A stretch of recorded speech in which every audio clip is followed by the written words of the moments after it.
بسم اللہ الرحمن الرحیم، اللہم صلی علی محمد وعلی آل محمد۔ والدین کا پیار۔ ایک صاحب کا بیان ہے کہ ایک سال میں نے بیت اللہ شریف کا حج کیا۔ جب لوٹنے کا ارادہ کیا تو دیکھا کہ ایک نوجوان جس کا جسم دبلا پتلا، رنگ زرد اونٹ کے قریب کڑا غم کے سانس لیتے ہوئے کہہ رہا تھا، کیا تم میں کوئی ایسا ہے جو میرا پیغام اس بوڑھی عورت تک پہنچا دے جس نے ساری زندگی میری تربیت فرمائی، اب وہ مجھے دیکھنے کی مشتاق ہے۔ کیا تم میں سے کوئی شخص میرے احباب کو میرا پیغام پہنچا کر اجر و ثواب لینا چاہتا ہے؟ پھر کہنے لگا، میں تمہیں اللہ عز و جل کی قسم دیتا ہوں، جب تم عافیت کے ساتھ پہنچ جاؤ تو میرا خط فلاں بڑھیا کو پہنچا دینا اور اسے میرے متعلق بتانا کہ ہم نے عامری کو عشق کی آگ میں جلتے ہوئے چھوڑا، وہ اپنا مقصود پا چکا ہے، اور اگر وہ تم سے میری حالت کے متعلق پوچھے تو ان سے کہنا، اللہ عز و جل کی قسم، اس نے اللہ عز و جل سے کیا ہوا عہد نہیں توڑا۔ وہ صاحب فرماتے ہیں کہ مجھے اس پر بڑا ترس آیا، میں نے اس سے خط لے لیا اور پوچھا، آپ کو اپنی والدہ کے پاس جانے میں کیا رکاوٹ ہے؟ تو اس نے کہا، اے میرے محترم، جب تقدیر ساتھ نہ دے تو مخلوق کیا کرے؟ میں اس امید پر نکلا تھا کہ لوٹ آؤں گا، لیکن یہ نہ جانتا تھا کہ کب لوٹوں گا۔ اگرچہ میں نے اپنے محب کو پا کر اپنی اجنبیت میں سرور حاصل کیا، لیکن میں آنے والے اس کل کی امید باندھے ہوئے ہوں جب ہم پھر ملیں گے جس طرح جدا ہوئے تھے۔ جب اس نے اپنی بات مکمل کر لی تو بے ہوش ہو کر گر پڑا۔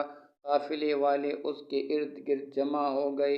پھر کچھ دیر کے بعد اسے ہوش آیا تو کہنے لگا، ہائے افسوس، جس موت کا تم سے وعدہ کیا گیا ہے وہ آنے والی ہے، قبر قریب ہے اور دارالبقاء کی طرف کوچ کرنے کا وقت آ گیا ہے۔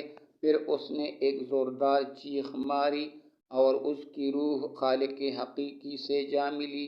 وہ صاحب فرماتے ہیں کہ ہم نے اس کی تجہیز و تکفین کی اور نماز جنازہ پڑھ کر دفن کر دیا، پھر بصرہ کی جانب رخ کیا۔ جب ہم شہر کے قریب پہنچے تو وہاں کے لوگ دور سے آنے والوں کے استقبال اور اپنے دوستوں کو سلامتی کی مبارکباد۔ سب لوگوں سے پیچھے ایک بڑھیا آ رہی تھی جس کی نظر کمزور تھی، اس کا دل ذکر الہی میں مشغول تھا۔ وہ چلتے ہوئے کانپ رہی تھی اور کہہ رہی تھی، کیا اس کے آنے کا وقت نہیں آیا جس کا میں انتظار کر رہی ہوں، یا قافلے میں کوئی ایسا شخص ہے جو اس کے متعلق بتائے؟ پھر اس نے ندا دی، اے قافلے والو، تم میں کوئی میرے بیٹے کا خط لانے والا ہے جس میں اس کی خیر خبر ہو؟ پھر اس نے چند اشعار پڑھے جن کا مفہوم یہ ہے، وطن سے دور جانے والا ہر شخص آخر واپس آتا ہے، لیکن میرا بیٹا دور جانے والوں کے ساتھ ابھی تک نہ آیا۔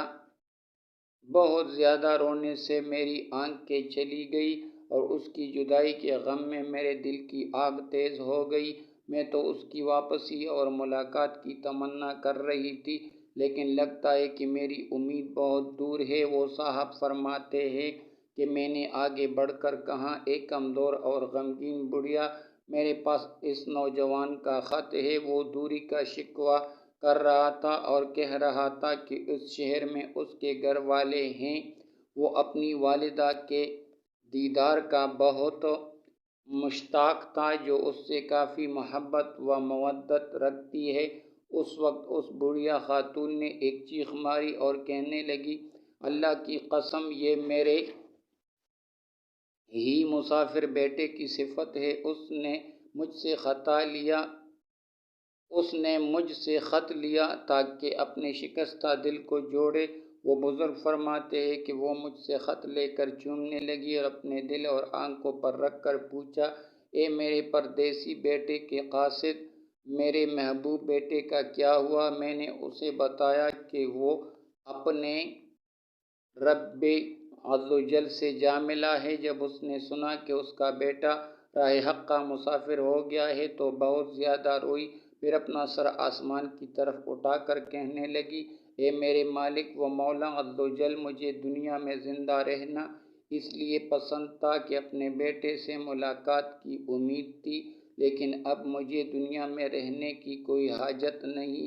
پھر اس نے ایک زوردار چیخ ماری اور زمین پر گر گئی اور اپنی جان آفرین کے سپرد کر دی۔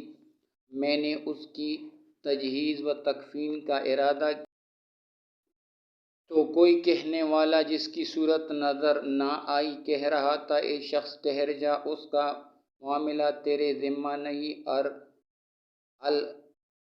الروض الفائق فی المواعظ والرقائق، بے شک جب کوئی والدین سے وفا کرتا ہے تو والدین بھی اس سے بڑھ کر اس کے لیے کرتے ہیں، بلکہ جفا کے باوجود ان کی محبت میں کمی نظر نہیں آتی، لیکن جب کسی بہت ہی زیادہ پیارے سے تکلیف پہنچتی ہے، والدین کو اولاد سے بڑھ کر کوئی پیارا نہیں ہوتا، تو اس تکلیف و درد سے جو ان کی آہیں نکلتی ہیں وہ دنیا و آخرت میں تباہی کا سبب بن جاتی ہیں۔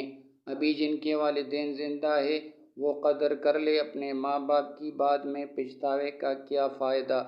محصل الکلام و تحریر، والدین کی خدمت بہت ضروری ہے۔ والدین کے ساتھ بھلائی یہ ہے کہ ایسی